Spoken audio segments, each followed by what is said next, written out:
Adab everyone. Thank you once again for joining in this 365 days journey of mine, in which I talk extensively about the origin, about tabla on whole. Today we are going to talk about this. This is more of a theoretical class than practical one. Today we will talk about the origin of tabla. So before we talk about the origin of tabla, I must, uh, as a disclaimer, I would like to address this that the amount of whatever the information that I'm going to share is derived from different resources which I have used as a reference point, and it is not my personal opinion. As a matter of fact, I'm resonating the opinions of different stalwarts, maestros, khalifas, gharanedars of the present as well as the previous generations. So with that being said, let's talk about tabla. Tabla is one of the most prominent and one of the most famous Indian instruments of all time.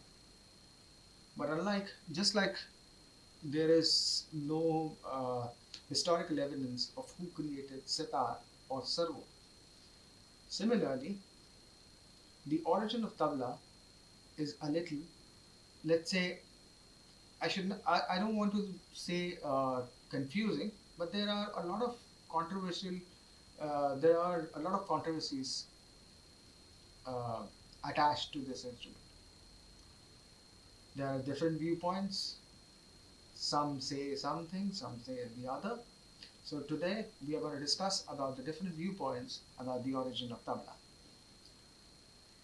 Now, some musicians consider tabla to be a foreign a foreign instrument. Why? Because the shape of the tabla is very much similar to the shape of naqqāra or tabl, a Persian instrument used as a war drum or as a drum played in royal courts or marriage ceremonies, royal marriage ceremonies.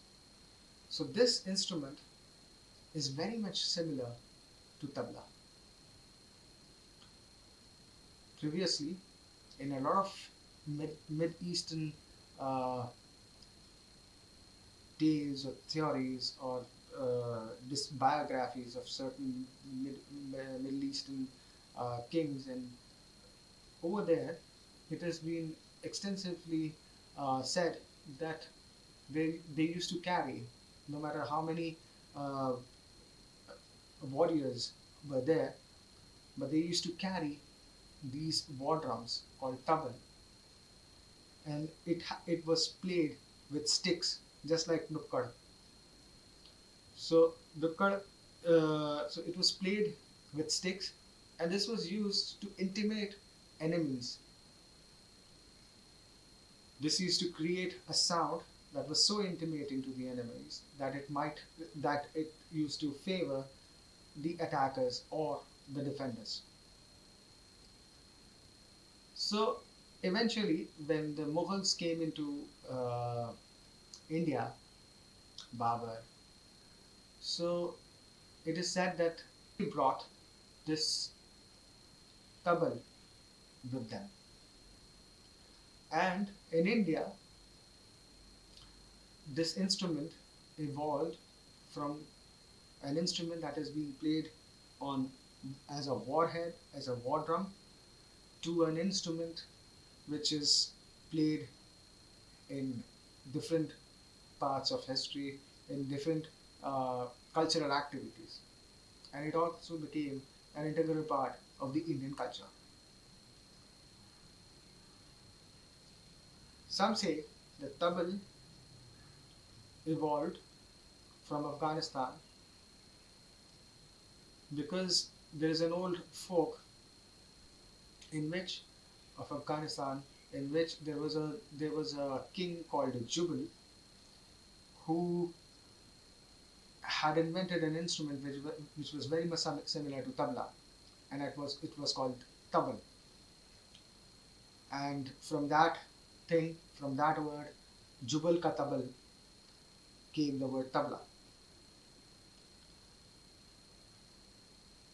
But there are no historical facts or historical evidence proving so. But when Mughals came into India, right from Babur, they did bring such an instrument called tabl. And it is said that that naqqāra or tabl, which was played by sticks, evolved into tabla that we all know right now. And later on, people stopped playing with sticks and they evolved it into a hand played instrument. So this is one theory. Now there is one more thing. There is one more theory. Some people believe that Amir Khusrau rahmatullah alayh, the famous poet Amir Khusrau rahmatullah alayh, had invented this instrument, tabla. And it is said that Amir Khusrau rahmatullah alayh was the one who cut Pakhawaj into two halves. By the way, Amir Khusrau rahmatullah alayh is also considered to be the father of Khayal Gaiki. There are a lot of compositions composed by him which are still sung today, even after 850 years. People still sing these sort of his composed compositions. It is also true that Amir Khusrau rahmatullah alayh has composed a variety of tals, which includes jhumra. There is no historical evidence proving that Amir Khusrau rahmatullah alayh was the inventor of tabla. As a matter of fact, Abu Fazl's Akhbari, which was presented to Akbar, the Emperor Akbar, and there is no mention of Amir Khusrau rahmatullah alayh creating tabla or any instrument similar to tabla. Also, it is said that in the 18th century there was another Amir Khusrau who had created tabla, but again there are no historical evidences proving the same. Now we come to the third theory. The third theory states that tabla was an ancient Indian instrument, and the composition of sihai and the method of making sihai is there in Natya Shastra, which is actually true, that there is a complete vivid description on how to make sihai and the components used in sihai. The entire description of this is present in Natya Shastra, which is written by Bharat Muni, a scholar, stalwart, as well as a saint. And Bharat Muni's Natya Shastra is also considered as the fifth Veda. This Natya Shastra was written in the 5th century BC. 5th century BC. So now over there it is written the exact composition of sihai, the skin used for making puri. There are two different types of skins that are used for making puri. The Kinar has a different skin and Maidan has another different skin. So all of this vivid descriptions are given in Natya Shastra. In Natya Shastra, it is said that Swami Sati Muni heard a sound uh, once he went to a pool to take uh, his regular bath, and when he came out, he heard a drop of water on the petals of, or on the leaf, on the floating leaf of lotus, and that sound excited him, and that sound actually impressed him a lot. And it is from that sound he created an instrument called Tripuṣkar Vādan. Later on, he divided these three pushkars, the three Pushkar Vādan, into three different instruments. A kick, namely a kick, Uddhat, and Alinga. Alinga is the horizontal one. Uddhat are the instruments facing upward towards the sun. And a kick instrument, the first instrument that he created, was like a kick. It disappeared within time. It is believed that the Uddhat Vādan, Uddhat Tripuṣkar Vādan. By the way, Pushkar means petals of, leaf of lotus.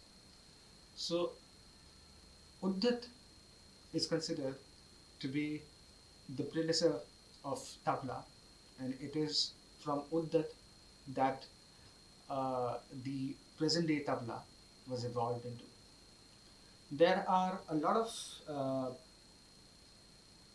historical paintings as well as artifacts proving this claim, or yeah. So scholars such as Jagmohan Shukla ji, Aban Mistry ji, Professor Bhavsar, Pandit Arvind Mulgaonkar ji,